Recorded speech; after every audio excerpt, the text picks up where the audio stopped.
The faces of the men who, nearly 2 decades ago, preyed on young girls in Rotherham, carrying out serious sex assaults and rapes. Today, their historic sex crimes caught up with them. The ringleader, Mohammed Imran Ali Akhtar, was sentenced to 23 years in prison.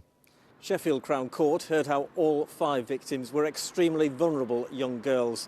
They were groomed, coerced and threatened with violence, and were told they may be abandoned in the countryside. They were given drugs and alcohol, often before being raped or sexually assaulted. The men were arrested as part of Operation Stovewood, an investigation into historic child sexual exploitation in Rotherham, led by the National Crime Agency. We have many more victims, and I hope that today's verdict and the strong sentences that have been handed down give those victims confidence that they can be listened to by us on the National Crime Agency, that their offences will be thoroughly investigated and that offenders will eventually be brought to justice. Statements read out in court told how the victims had been left severely traumatised, psychologically damaged, and how they'd been robbed of their childhoods.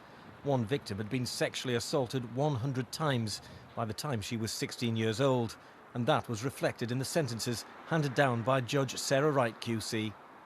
And these are really tough sentences, aren't they? I mean, you talk about 23 years there for the ringleader.